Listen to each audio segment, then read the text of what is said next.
Mga kapatid na nananampalataya sa Allah subhanahu wa ta'ala,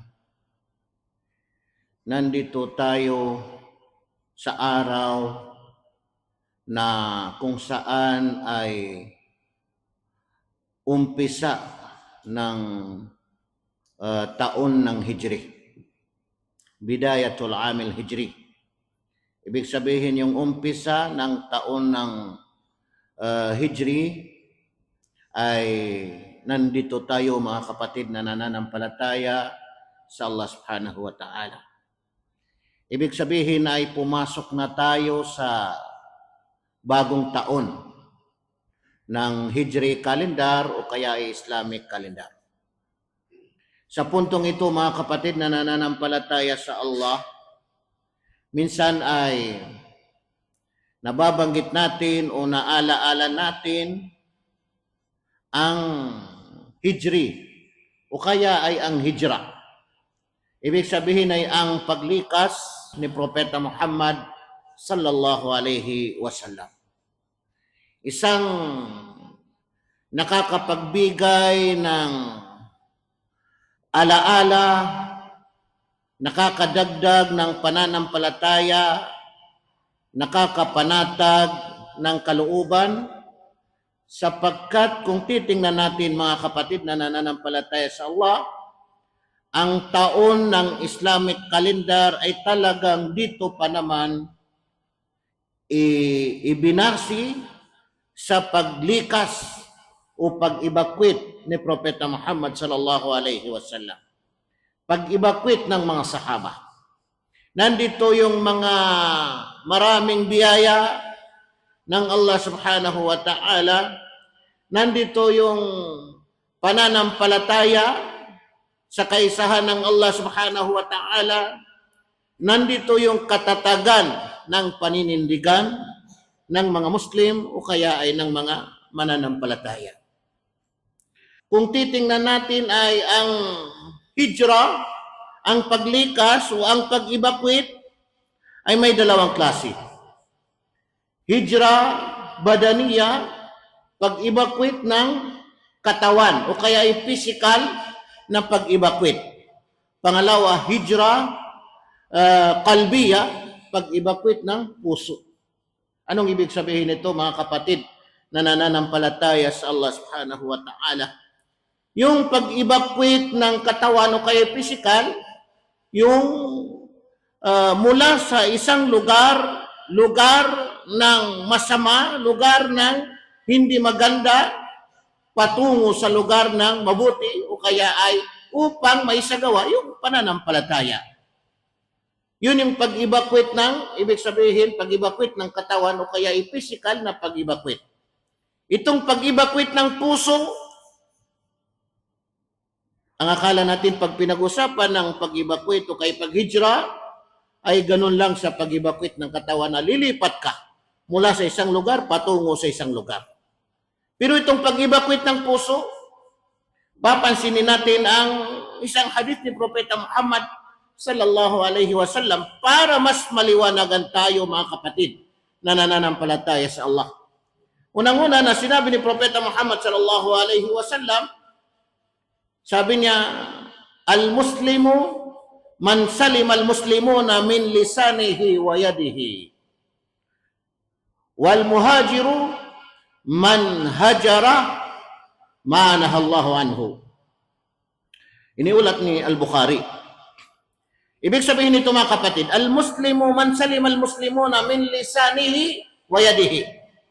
Ang Muslim, sabi ni Propeta Muhammad sallallahu alaihi wasallam, ay ang mapapanatag ang mga Muslim. Ligtas ang mga Muslim mula sa kanyang dila at mula sa kanyang kamay. Tingnan ninyo mga kapatid. Yun yung katangian ng isang taong Muslim, ay yung kapwa niyang mga Muslim ay panatag, mapayapa, ligtas sila mula sa kanyang dila o sa kanyang kamay. Man salimal muslimuna min lisanihi wa yadihi. Kasama na doon yung magpapahiwatig o magpaparating ng salam, kapayapaan sa pamagitan ng kanyang dila o sa pamagitan ng kanyang kamay. Kaya mararamdaman ng mga Muslim ang kapanatagan, ang kapayapaan, ang kaligtasan.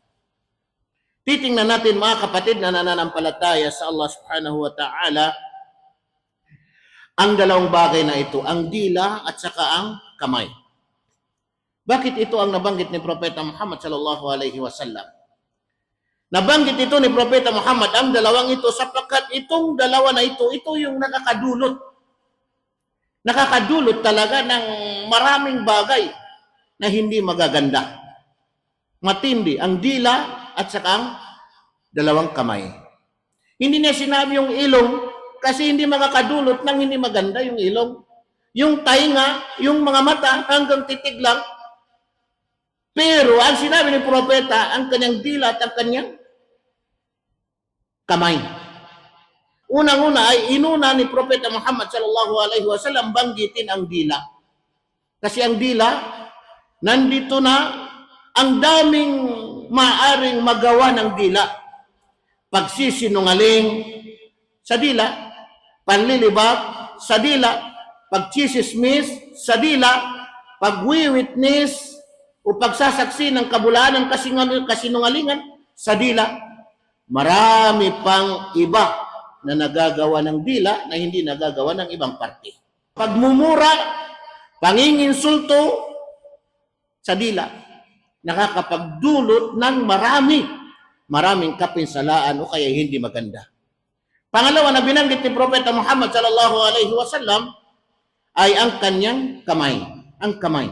Dila tapos ang kamay.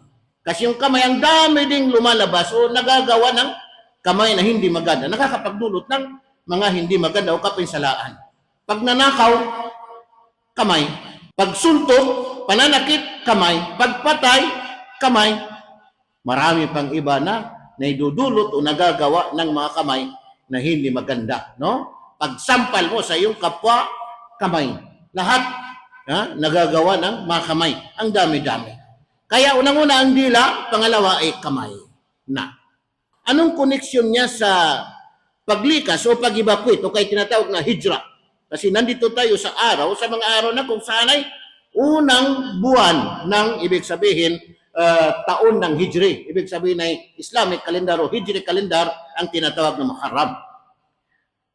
Ang koneksyon niya sa Hijra o pag-evacuate o paglikas, mga kapatid na nananampalataya sa Allah subhanahu wa ta'ala, ay yung karugtong ng hadith na sinabi ni Propeta Muhammad sallallahu alaihi wasallam, matapos niyang banggitin ang dila at ang kamay, na doon matatagpuan yung kapanatagan, kapayapaan o kaya ay kaligtasan ng mga Muslim. Sinabi ni Propeta Muhammad sallallahu alaihi wasallam, wal muhajiru, at ang muhajir, yung nag-evacuate, yung taong lumilikas, man hajara manahallahu anhu, ay ang sino mang lumikas o sino mang mag-evacuate sa anumang ipinagbabawal sa kanya ng Allah.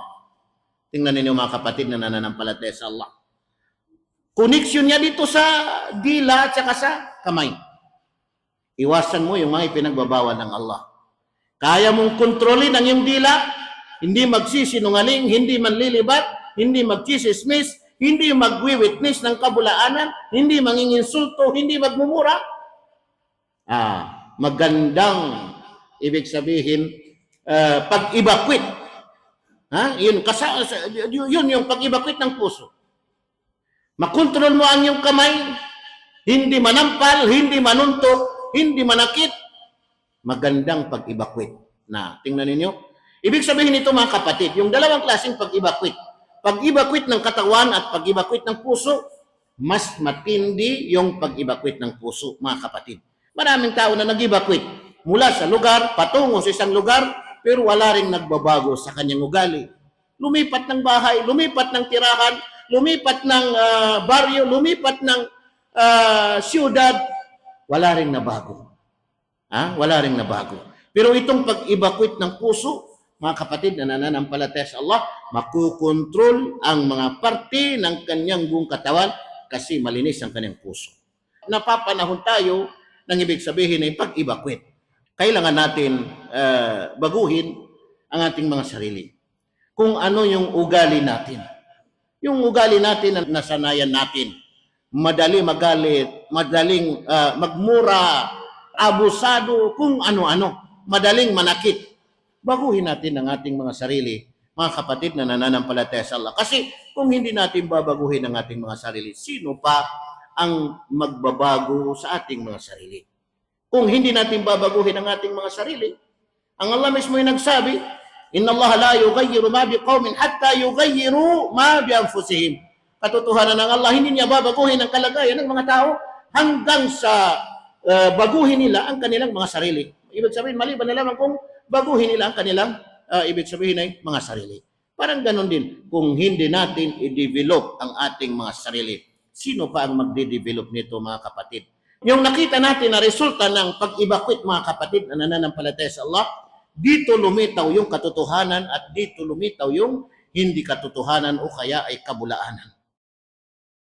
Kasi itong talata na sinabi ng Allah subhanahu wa ta'ala, وَقُلْ جَاءَ الْحَقُّ وَزَهَقَ الْبَاطِلُ إِنَّ الْبَاطِلَ كَانَ زَهُوقًا.